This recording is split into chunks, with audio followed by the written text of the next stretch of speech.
Hello, ladies and gentlemen. Welcome back to the Unified Proving Grounds circuit qualifier here, where we are getting into the draft immediately. And I do have my guest that has come in to join me for today. I got Rude Dude. How are you doing, man? I'm doing very well. Could only hope to live up to the style and panache that Smax brings to the broadcast, but certainly ready to give it a go here. AOE Ginger Turmeric up against CLG Faith should be a very interesting matchup. Two teams that obviously have had very different start outs to their summer season. AOE, of course, very good run first out the gates in circuit qualified #1 for summer, and then CLG Faith as well.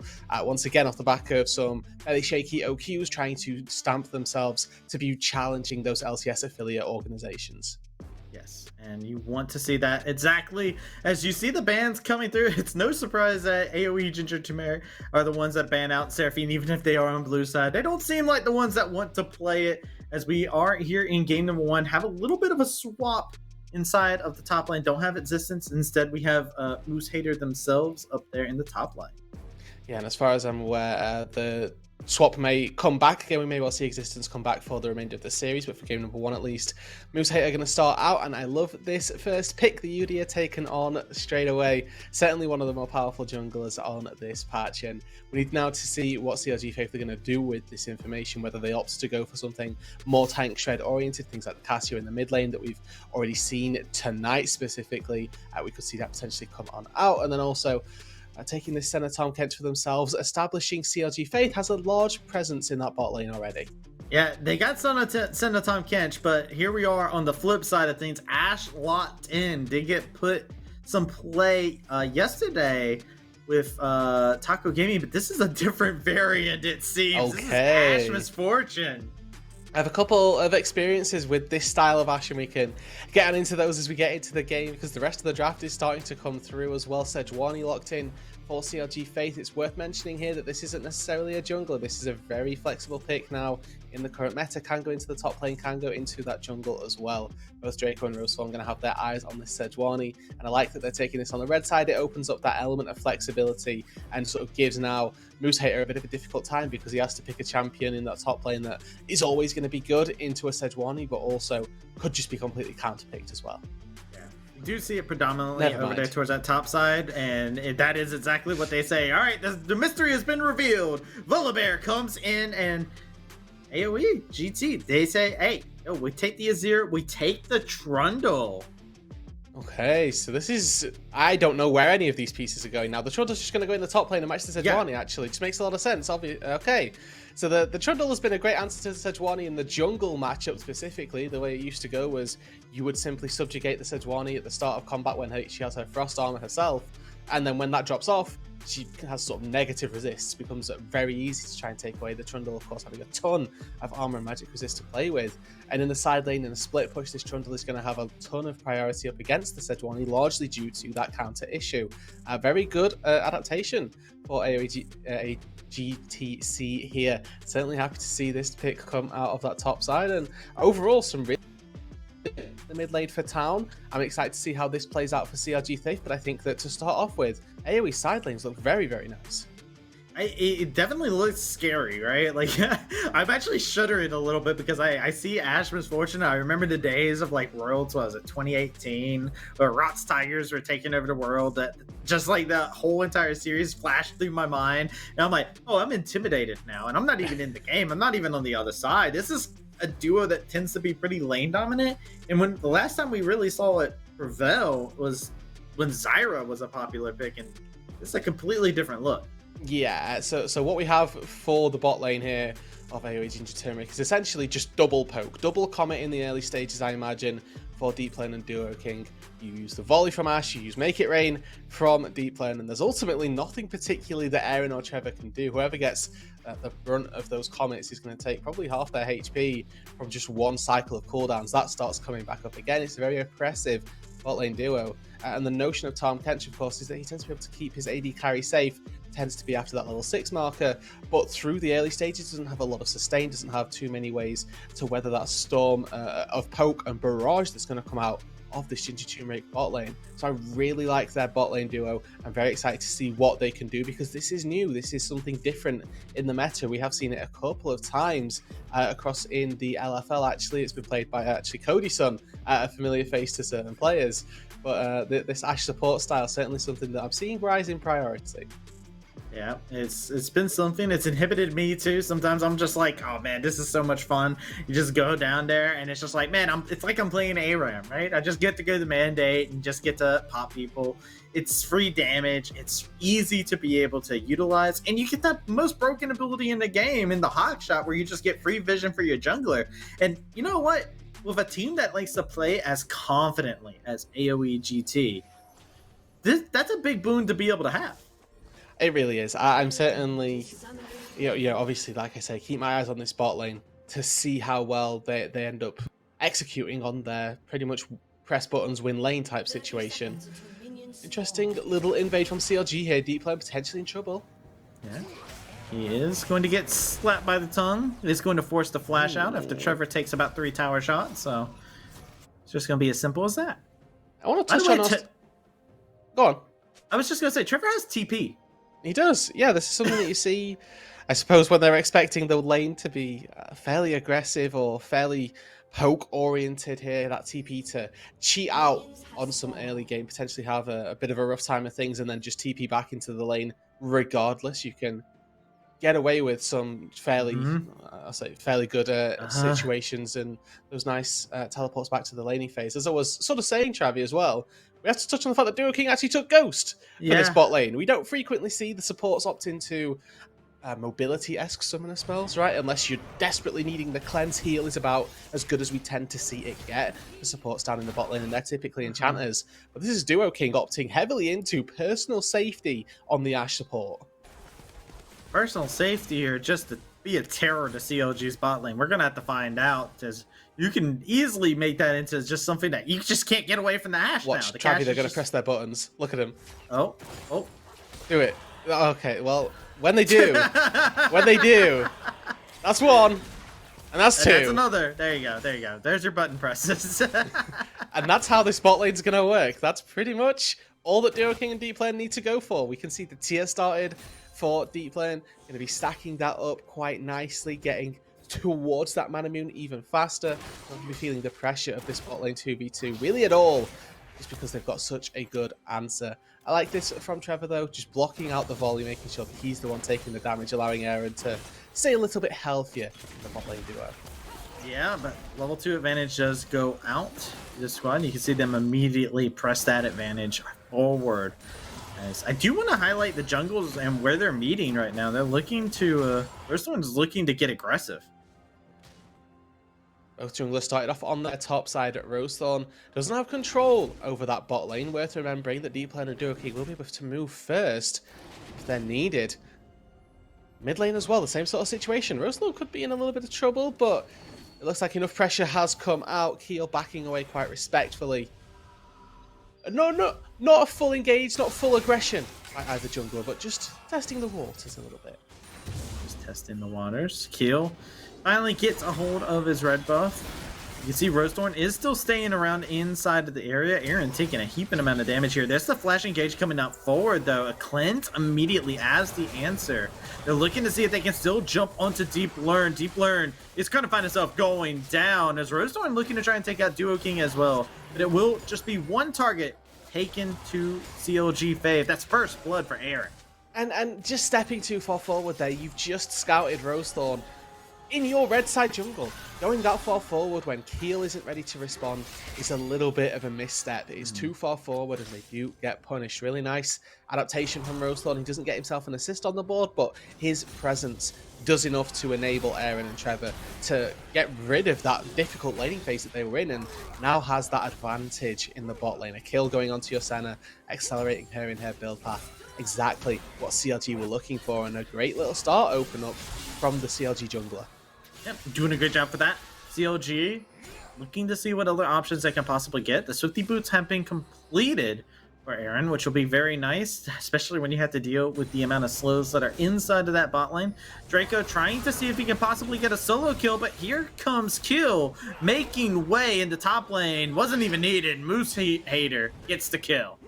And this is what we were saying, the Trundle versus Sejuani matchup going to be very favourable. It only gets worse for Draco in this top lane. As soon as this level 6 rolls around, Moosehater are going to have an even bigger advantage in that 1v1. The fact that we see Moosehater getting that kill early doors is very, very important, very impactful for how the rest of the lane may begin to shape up. We'll have to see if there's much more to come from this. Keel exposed a little bit on that top side, but it's going to be enabled and allowed rather to just walk away, do some Udyr things and get back out to safety. TP from Draco, plus a roam from Aaron was enough to scare him away from being able to take Krugs as he so chooses. Drake has came up. It's now 5 minutes on the board. It's an Infernal Drake for our first one of the day, and this Hawkshot isn't going to reveal too much information. JK just sees Rosethorn at the opposite side of the map. That's what you thought. It turns out that we're going to get all the information that we needed, and Rosethorn spotted out by that Hawkshot. So a little bit of free time for the AOE and Turmeric lanes to play how they so desire. The Captain Shrimps, that involves dashing away from knockups of town, and certainly makes a lot of sense here, largely even so far in the mid lane. Azir tends to have the run of things through the early stages of this laning phase, but as soon as town gets a reset, gets a recall, and you've got the likes of potentially a Vampiric Scepter, the tier 2 boots as well for the only a very big power spike, that's when town starts to have a lot of agency, a lot of potential, start trying to go for potential solo kills. See right now, this bot lane still find themselves dealing with all the damage that comes out from all the slows and AoE they're able to apply. Moosehater not yet level 6, trying to go that Bork route, but Draco is really commanding these trades right now. Yeah, just, I mean, level 6 to level 5 right now, big wave here. If Draco can get a dive down before Moosehater thinks level 6, that would be beautiful. Wants it, but isn't going to be able to get just that. Moosehater now chasing down Draco, forcing Draco to leap over the wall and get to safety as Rosethorn takes advantage of this moment to start up Dragon. Quite the opposite of the Arctic Assault there. A bit of an Arctic disengage more so than anything else. Gets himself away from that Tryndamere under the turret, or Trundle under the turret, and there was that operation where you're thinking, is he going to ding 6? And ultimately doesn't engage that fight very wisely, of course. 6 goes over in your mid dive, that is going to go very, very poorly for you. Rosethorn, though, securing a Drake on the bottom side of the map isn't without his camps being stolen, though. Keel in that top side is going to take the red buff, going to look for the Raptors, but he's going to maybe be spotted out by Rosethorn as they head on in. And the Udyr clear speed may well just be enough for him to get in, get out, and see if there's any action between these two mid laners as well to try and sort of punish for that play. No, Kill, look, man, he's a bear, and then he's a phoenix, and there's nothing else that he needs to do. He can just clear at the speed of sound. It's fine. Everything is a-okay, and we're seeing that time and time again. Kill is piloting this Udyr so well, and has a nice little lead ahead of themselves, especially since Rosethorn was the person who started the aggression onto Kill. Remember that red buff? He was the one that was trying to stop Kill from being able to get it, and you can see that just there as we do see the current XP. We're starting to see those 6s be dinged across the map. And to touch a little bit here on our junglers, particularly for this matchup, because they actually have a little bit of history themselves, both formerly CLG Academy junglers, and Rosethorn was actually the person that came in to replace Keel on that CLG Academy roster in November of last year. So there is that little bit of tension maybe in the air between these two of having shared that time across the same organization and trying to wrest their control back into Academy, of course. Here, one on that CLG team still, one still looking to try and break back into the Academy mold. And good to see that so far we've certainly seen strengths of both. Rosethorn, of course, didn't get an assist for that bot lane play, but was very paramount to it. Where Keel on that top side, once again, able to help out Moosehater in the 1v1, and he's also coming away with a distinct CS lead as well. You know, I got a fun fact for you. Keel has gone on and said that he doesn't lose to his former org. Oh. So, and like, if there's one thing that we've known from Keel and the interviews that I've done with him and whatnot, this is a player that's full of confidence whenever he speaks. And you can definitely tell that he's playing very confidently on this Udyr, has those steel-plated boots, is looking to march into the face of anybody inside the CLG Faith roster. And there's definitely like a bit of Keel wanting to get in there and show them exactly what's up.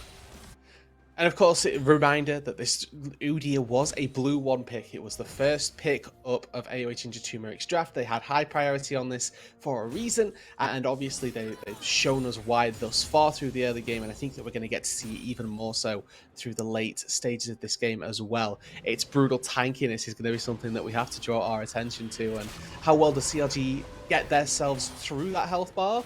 Potentially not going to be that easy. Senna opting into a potential lethality build. Obviously, lethality as a stat doesn't do very well against champions that build and itemize armor, so we may get to see Aaron differentiate a little bit in that build path.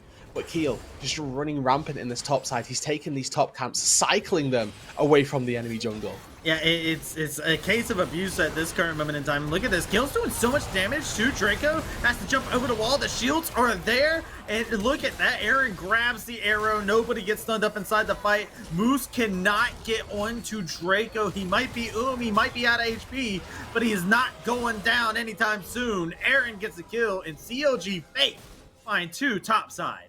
And a wonderful Aaron roam makes it all the difference. That 2v2 could have gone so different, but the Senna being there was crucial. Paramount to the success as Duo King's only able to fire an arrow, not able to contribute too much else.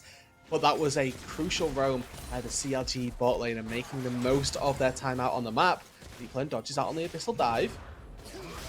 Is looking to aggress here. Look at this. They got Town on the way as well. Aaron will be there shortly, but it's Town who will arrive here first. Doesn't even need it. This is a straight up solo kill and an Abyssal Voyage that this Misfortune never won the tickets for. And that's the power of Tom Kench in a laning phase, right? You just have more damage. There's no way that you're ever as Misfortune able to channel a successful bullet time. In a 1 versus 1, it can be very difficult for an MF to try and duel anybody, and you get to see it part and parcel right there. The nature of tank statistics as well, they're simply better in the early stages. Those plated steel caps have so much pressure and offer so much to a 1v1 up against an ADC in the early stages, and that's of course leading Trevor to have this confidence to dive on forward, take down the Misfortune in the 1v1, and set up another avenue of success for CLG Faith. The last 3-4 minutes have gone very well for them, punishing Keel for the invade, and then punishing Deep Lane, staying too far forward. Thomas Kenchington is a broken champion. He's a very giga-busted champion. There's always a reason why I'm like, this champion, don't like him. Don't like seeing him on the other team. Just makes me tilted. And you can see right now, AOE gonna have to deal with that right now. They are going to have another bit of a dance to be played here. Trevor looking for the engagement. Rosethorn is in the wings. Aaron is getting some nice tags, but the TP from Captain Shrimps into the backline is immediately recalling as soon as he finishes the TP though. Rosethorn trying to press the advantage, has Herald in the pocket, but interesting series of events there. Yeah, a lot of cooldowns, a lot of pretty colours, but ultimately no kills or too much of a fight going down either. A lot of posturing as though they could. And it is going to lead into the Drake being taken, CLG having control over the river. Keel going to try and stop that Herald going. Don't think it's going to be too successful though. And the ultimate top lane, Draco. Subjugate is still available for Moose Hater, so I don't think this is going to be too successful for the most part. But Rosethorn, he's down on this bot side. Remember, Volibear can just turn off turrets. Yep, and it's off. The Dreep Learn is going to cleanse, but the damage is still there. Aaron finds the kill with the ultimate ability. Rosethorn does have to flash, but he's still taking tower. But into the maws of Trevor, he will find salvation. Lovely little supper there for Trevor. Keeps his jungler alive, and ultimately a very well executed play in the bot lane for CLG Faith, getting themselves up to 5-1 in the kill score right now. 1.5k gold to the good up against AOE Ginger Turmeric, who, it's worth remembering here, Travi, the one team that we never expect to lose in open qualifiers is 100 Thieves next. They went 4-1 this time round, and the team that took a game off of them, the team on your screens, currently behind AOE Ginger Turmeric. Their ability to take games up against big ticket organizations like 100 Thieves next, potentially up against CLG Faith here as well. Certainly something to write home about, and there's a very real possibility that they can turn this game back around. Still have those concerns around how they'll be able to deal with this Udyr as the game gets later and later. We're seeing that Umbral Glaive, the lethality build for Aaron in that bot lane. It means that it is going to be more difficult to get through this Udyr's front line, to get through the Trundle potentially as well as that tanky initiate front line. Got to make sure that they've got tools in that later game, or if they can just snowball this early game for long enough. Yeah, it does become a little bit of a worry, especially because of how that works. But you also got to think, you know, CLG's got a very impressive front line as well, right? Like they've got Rosethorn on the Volibear, who has gotten himself a nice little bit of stats from being able to have these successful ganks. You also have a Sejuani who you cannot underestimate how tanky they get, and you got Thomas Kinchington, man. He is going to be a tanky person that it's going to be hard to be able to deal with. So I think both these teams do have a problem that they have to answer, and it's how do they get through this beefy front line that both teams are able to amass. Yeah, and I'm glad that you bring up sort of all the front line that CLG have, and that's one of my slight concerns as well. You know, you mentioned how good this front line is, but then the question becomes, what does their damage come from necessarily? And Town obviously going to be very powerful in the mid lane, Aaron, with these 3 kills ahead of the curve, but that's all physical damage. Town is going to do a slight mixture. Every second auto attack deals magic damage. His E as well deals true damage, so there is that slight damage profile differentiation there. But outside of that, we're looking at very low magic damage numbers from the front lines, from Trevor, Rosethorn, and Draco, all going to deal magic damage with their abilities, but not necessarily the full AP style that we're used to seeing, that we will be seeing from the likes of Captain Shrimps, who is pretty much our only magic damage source through this entire set of 10 champions. Yep. And he's also singing money, money, money, money as well, as he's got that first strike too. So you know he's been capitalizing on some money here. Seeing a little bit of a fight happening here though. Bullet time gets completely interrupted. Aaron is in a rough place, shot down so low in HP. Town trying to go on too deep, and they find him. It's a 1-for-1 so far. Aaron trying to resuscitate the HP bars a little bit if possible, but another member falls. Ghosting. They're still looking for what they can grab, and Harold grabbed by Kill to just run this back up top lane, and CLG Faith end up ultimately losing out. 2-for-1 in favor of AOE Ginger Turmeric in a fully fledged 5 versus 5, one where Deep Lane's ulti gets cancelled. One of the biggest tools that AOE Ginger Turmeric have got for their team fights, and with that being cancelled and them still winning out on the play, it's not to question how difficult it is going to be for CLG Faith as the game gets further and further throughout its duration. Like we see, a lot of focus down onto the AD carry, who ultimately has had a really rough game to begin with, not where the majority of the gold is whatsoever. Leaves Captain Shrimps free, leaves Moose Hater free to just roll up, pop down, take all the damage, and deal all the damage that they like. I actually completely misread the situation apparently, because it's Keel on the Zudir, who's been mega farming the entire game, that is the concern, the person that CLG Faith need to be fearful of. And like I was saying earlier on, Travi, how do they deal with the Zudir if they've not got tank shred capabilities? The answer that I have is Town has to hit all of his ability. His ultimate didn't hit anybody. He didn't actually get to do a lot of damage in that last bit. He did get a kill, but it was more of a kill secured, right? So I think that CLG Faith, one of the big things they need to do is they need to figure out a way to get Town into a spot where he can easily navigate these fights, because and it's a hard bit for him to navigate through this Udyr that's bear slapping everybody. You've got all this range that comes out from this composition. It'd be quite a hard ask. Thing as well with a misfortune in particular that we've mentioned. Okay, engagement, never mind. Trevor looking for it. Glacial Person doesn't find its mark. Gonna be able to get a nice bit of shields in there to cover Town as he goes in deep. Is laying in a good amount of damage, but the bullet time is enough to dissuade him. And here comes Moose Hater into the back line, subjugating his foes. Looking to see what else he'll be able to do. Town is gone. Kill is in the back line, and he is slapping everybody furiously as Draco trying to be that front line for the team, trying to give Aaron that space to be able to live. But it's a triple kill for Kill. His eyes set onto Aaron. They turn around, grab Trevor, and CLG Faith. Only one member stays alive. Yeah, nice stab from Captain Shrimps, finishes off Trevor, and Aaron limps away to tell his fallen comrades how worse that team fight could have gone. It was very difficult for AOE Ginger Turmeric to get in there, but once they finally made their way forward, they absolutely steamrolled their way through, absorbing that initial engage. Credit to Captain Shrimp for his ability to get out of dodge.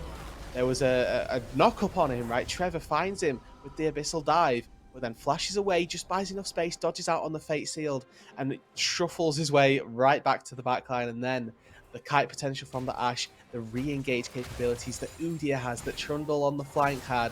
Really great stuff. We're going to get to see here, look, Captain Shrimps just flashes out, dodges Yone and Sejuani ulti, makes them both a whiff, and then all of a sudden, 4 members wedged into this choke point. The bullet time sends CLG packing right into this Trundle, steals the resistances, and has a great time in that front line. Spends so much time there before able to get away with the flash. You can just see the entire time Keel wailing away on his enemies. Draco there to try and keep this time alive for Aaron so he can limp away to safety, but triple kill for the Udyr. Got all of those camps early on and already really far ahead in this game. That gold lead certainly showing you the gold graph as well, quite where the priorities in this game have gone. Yeah, very quickly and swiftly, AOE, Ginger have really turned things around for themselves. And it comes down to a lot of things about their composition that you were talking about earlier on. They are doing a great job. They have a draft where they are able to utilize everything. And look, man, this full tank Udyr is slapping people silly. I mean, Kill is doing way too much damage in these fights. And CLG Faith don't really have a way to stop Udyr from doing it, especially when they throw all their resources at Captain Shrimps and he dodges them all. Yeah, exactly. To hold on at the second, it looks like Keel could be in trouble. This is Udyr. Is he really in trouble? He's fine. He's fine. He's gonna be looking to dash out of here. He's got his bear costume on. Moose Hater's here to back him up. Has that pillar. There's slows. There's speed ups. There's no trouble at all. And I want to talk a little bit about Captain Shrimps to give you some sort of insight. Remember, he was the one that absorbed all that initial engage in the last fight that set up then AOE Ginger Turmeric to really go off in that fight. Captain Shrimps has been playing competitive for 4 or 5 years at this point. Started out his competitive career in Collegiate University of Waterloo, but has had plenty of chances across amateur tournaments. Hasn't yet managed to break his way into academy. Has played across multiple teams, multiple LCS affiliate organizations as well. Played for C9 Amateur back in 2021. Was also on an Immortals AOE roster for as a substitute in last split. So for Captain Shrimps, him showing up, him providing these crucial team fights is recognition and showcasing why he may well be one of the players that they're looking to try and take that next step and break out of the academy break into the academy threshold. Yeah, a lot of these players, right? Like you can use that storyline because this is a lot of their proving grounds, right? You talked about Captain Shrimps in a beautiful point. Also, we talked about Kill earlier on, looking to make their way back into the academy system, and we've even seen players who have gone back and had that moment where they got into LCS or they got into academy, and they went through the proving grounds pipeline, right? We saw them go into amateur, back into amateur, go into academy, and even like you see some players like Dokla over in CLG who's making a big name for themselves. These players are all looking to show that, and look at this. This is them just looking to jump onto Draco. He is so tanky, but he doesn't look tanky whenever Moose Hater is around. A beautiful Ash Arrow. They catch the and center. Look at the shuffle. Captain Shrimps sets him up. They try to knock him on down. Nobody falls, surprisingly enough, from either side. We do get to see how strong Tahm Kench can be. Aaron get picked off by an arrow, almost gets shuffled in, but just at the right time, Trevor's there with that Devour to keep his ADC alive, to keep the Senna from going down. Crucial timing on that by Trevor. A lot of kudos deservedly going over to him for that one. It's Duo King from the downtown with that snipe, this Imperial Mandate, Lucidity Boots Ash. That ult is already back up available. Moose Hater doesn't have to subjugate yet, so doesn't want to take too many tussles up against Draco. Well, so far this game, Travi, it was a good start for CLG Faith, but they've not been able to extend that through the mid game. And AOE Ginger Turmeric starting to control this bot side jungle, starting to rack themselves up some Drakes on the board as well. 15 seconds before that Mountain Dragon spawns on in, and CLG Faith, without having a way to get into the jungle, let alone to finish off this mid lane, they're going to have to cede that one. It's a 3K lead as well for AOE at this current moment in time, and they're really making sure to constantly have these waves pushed. There's so much stuff going on for AOE that's in their favor, and AOE Ginger have been a phenomenal team in regards to when they get the advantages. Oh man, they don't stop. If they hit you with something, they drive it home, and AOE do a great job of that inside of this game. We'll have to see if they can continue with that here. 3 items completed for Keel already. We touched on the slightly limited damage profile that was coming from CLG. Their lack of magic damage really the thing that was speaking to us as a bit of a concern. And you can see that Keel has recognized that. Currently the highest level in the game, most likely the most gold as well, has got the most CS outside of town in the mid lane for CLG. But there's no magic resist on this Udyr. Doesn't need it. Has got himself 3 very crucial items that are all going to be doing a lot of work versus those physical damage champions. And I don't see a world where Keel dies. I simply don't. He got 1 death earlier on. I think that's it. I think he's good. Chalk it up. It's done for them. Yeah, I'm with you on that. Like, how do you kill Udyr is a question that I ask for anybody who is looking to be hopeful for CLG Faith when trying to kill it. And the answer is still, I'm not sure what the answer would be for that. How do you stop this Udyr from going nuts? Maybe he overextends, you get a hold of him, you get the stun, but look at that. He just bear slaps and he just walks away in front of your face and it looks like you just tickled him. 162 damage was one of Town's crits right there. Now Moosehater going all in. Yeah, he subjugated Draco, and Draco has nowhere he can really run. The Glacial Prison has to be used, but look at that. You are inside of Moosehater's domain, forcing them to burn everything to just get away. And this pulls the trigger for AOE GT. Ginger Turmeric are looking for this Baron. They can stall here. They don't have to commit to this. So in that bot lane, Moosehater is going to be getting a lot of work done on that turret. The arrow! It cancels it, and it's tickets to Trevor's downfall that are being sold right now as they're able to get a beautifully executed pick. Gorgeous macro play by AOE. Just as I say, they don't need to commit to this. They don't. They peel off. They find somebody a little overextended, use that Ash Arrow to find a pick. Also in that bot lane, the tier 3 turret went down. Now Moosehater has got teleport, can make his way to this fight and make this a 4 versus 5 if we see both TPs come through. And isn't TP available for Draco if they so want it? And oh my god, Town, he's going in! He's trying to stop this Baron from happening! But here comes the TP from Draco. Captain Shrimps is over the wall. He's got the army beside of him. But CLG is going to go ahead and take him out. Earthstorm gets that kill at Duo King, finds Town. And it is just a mess inside the pit. The throwdown comes in. Deep secures the Baron. And it is AOE Ginger Turmeric that come out on top.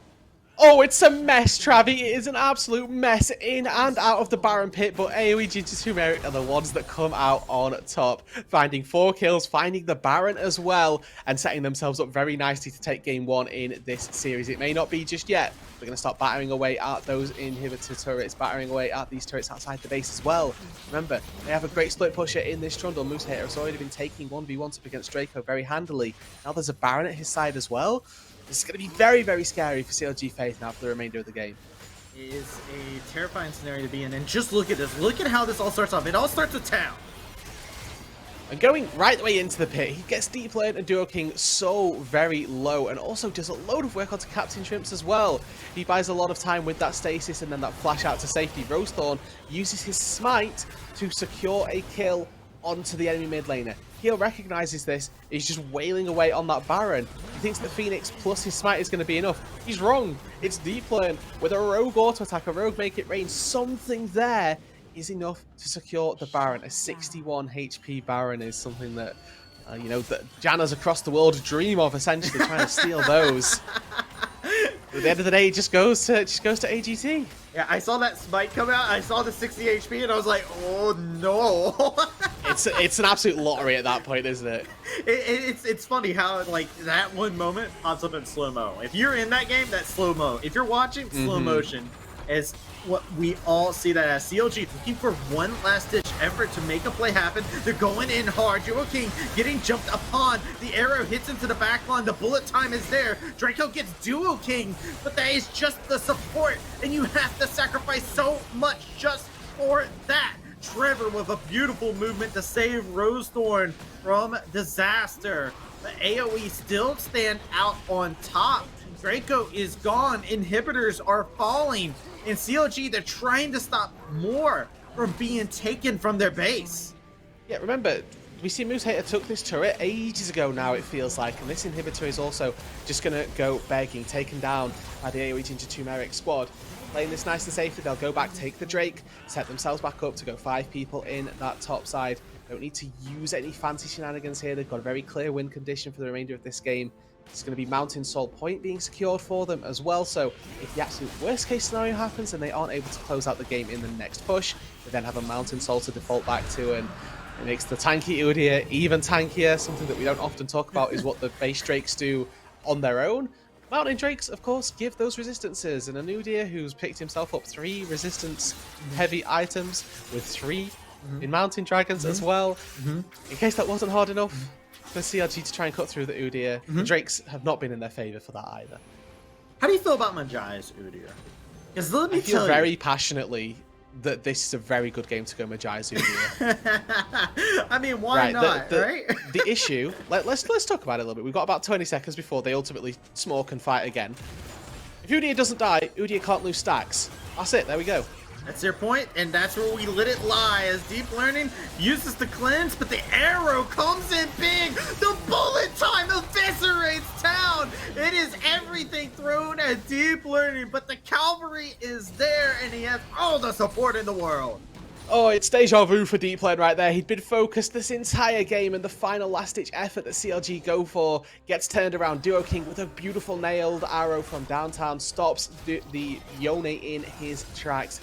Town has nothing to do, and Rosethorn doesn't have the damage to take out a Misfortune. Bullet time comes through, and he just stands and fights. Beautiful stuff from Deep Learn, beautiful stuff from AGT. Oh my gosh! They have no need. Aaron lost all of his HP from 2 autos from Moose Hater. It's his game. AOE Ginger Turmeric. Get a very defiant game number 1 as CLG Faith are trying to put on one last defense, it seems. They're trying to just defend the base. Rosethorn is back up. Looks like they buy themselves a little bit more time. Deep Learning is over here, low HP. Make it rain, they say. Rosethorn into the back line. It's 1-for-1 so far, but AOE Ginger Turmeric turn things back into their rightful place. Aaron, the only member staying alive, but AOE GT says no more, and a double kill seals CLG Faith. Game number 1, AOE Ginger Turmeric. A shaky start for AOE, but they right the ship. They put themselves right back out on the map and secure themselves a very convincing game number 1. Mid-game and late game, they never looked shaky. They never looked rocky. It was beautifully played throughout, and they set themselves up there with that game number 1 victory going into this best of 3 now with the upper hand. A great performance by them. Keel leading the charge really through that game, just power farming his way through the early stages, sacrificing a couple of Drakes early on to get himself that lead. And like we mentioned, the talking point was always, how do they kill the Udyr? The unfortunate reality for CLG Faith was they simply couldn't.